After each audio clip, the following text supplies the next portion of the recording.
आपका क्या है मसला? सर मेरा नाम निशा, मैं यहाँ से आई हूँ इस महिला से, सांपला के पास गांव है। तो जो मसला फिलहाल सबसे बड़ा चला हुआ ना हरियाणा में, वो बेरोजगारी का है। सर 5 साल हो गए, 2021 से पेपर चल रहे, 21 में एग्ज़ाम दिया, 22 में एग्ज़ाम दिया, 23 में एग्ज़ाम दिया, 24 में, और हर एग्ज़ाम में एक नौकरी के लिए 6 बार एग्ज़ाम दिए और 6 बार हमने टॉप किया, फिर भी आज हम बेरोज़गार खड़े हुए हैं। और इनका हर बार बयान आता है कि हम कभी, जो हमारे पूर्व सीएम बोलते हैं 29 फरवरी ना 29,000 नौकरी 2024 तक, कभी हमारे नायब सैनी बोलते 31 अगस्त 2024 तक 50,000 भर्तियाँ पूरी करेंगे। अब बोल रहे कि इलेक्शन के बाद पूरी करेंगे। हमारा जो पेपर है ना सर, कोर्ट ने कैंसिल कर दिया, लेकिन दोबारा इन्होंने एग्ज़ाम तो ले लिया, एक 2 दिन में इन्होंने एग्ज़ाम ले लिया, 1 घंटे में आंसर की, उसके बावजूद भी ये आंसर नहीं दे रहे, मतलब वो हमारा रिजल्ट नहीं दे रहे। किस पद के लिए आपने एग्जाम दिया? सर मैंने हर एक ग्रुप के लिए दे रखा, 56-57 पुलिस के लिए। कितना एग्जाम दिया?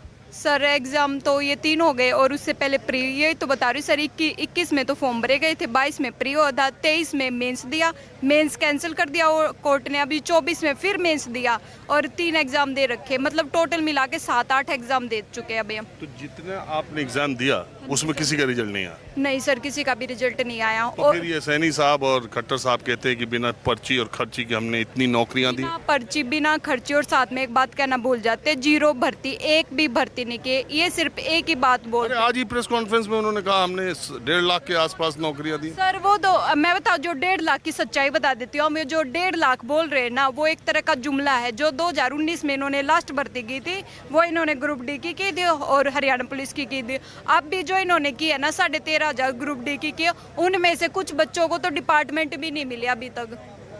और ये जो 1.5 लाख का जिक्र हो रहा है ना सर, ये एचकेआरएन का मतलब कॉन्ट्रैक्ट बेस पे नौकरी दी इन्होंने हरियाणा कौशल रोजगार निगम के तहत। जो पक्की भर्तियां होती ना, वो एक भी नहीं दी। और ये हर बार बोलते हैं कि इलेक्शन कमीशन ने रोक लगाई। तो एक बात बता दो सर, जब माननीय हाई कोर्ट ने 6 महीने के अंदर हमारी भर्ती पूरी कराने का ऑर्डर दे रखा है, तो मेरे हिसाब से तो माननीय कोर्ट से ऊपर कुछ भी नहीं होगा, इलेक्शन कमीशन भी नहीं होगा। तो इलेक्शन कमीशन की परमिशन की बात कहाँ से आई?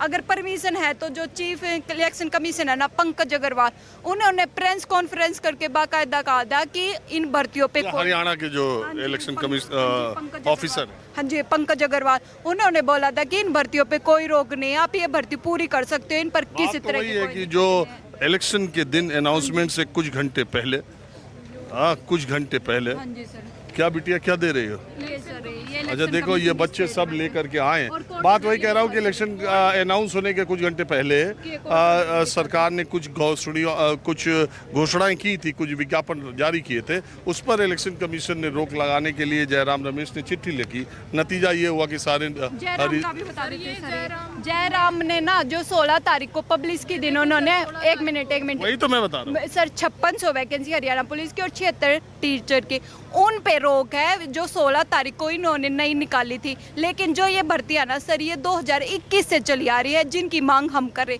जो 25,000 नौकरियों की मांग वही तो कर मैं कह रहा हूँ कि उसके लिए चिट्ठी लिखी गई, रुक सारे गए रिजल्ट, और ये इन्होंने हरियाणा के मुख्य निर्वाचन अधिकारी ने कहा, चिट्ठी लिखी नहीं, अगर चिट्ठी लिखी होती तो एक बात नई बताओ, नियुक्ति परिणामों पर नहीं पड़ेगा आचार संहिता का असर। देख लो लेकिन सर। 10-12 दिन बीत गए। सर ये मैं बताना चाहती हूँ कि इन पे कहीं भी रोक नहीं है। जब एक बात बता दो, ये बच्चों के अगेंस्ट 15-20 लाख रुपए के वकील उतार रहे हैं कि हमें परमिशन दो, हम एग्जाम लेंगे, तो ये कोर्ट का सहारा ले सकते, लेकिन सर कोर्ट ने खुद कहा कि भर्ती करो, तो इसमें इलेक्शन कमीशन का तो आई थिंक कोई रोल ही नहीं है।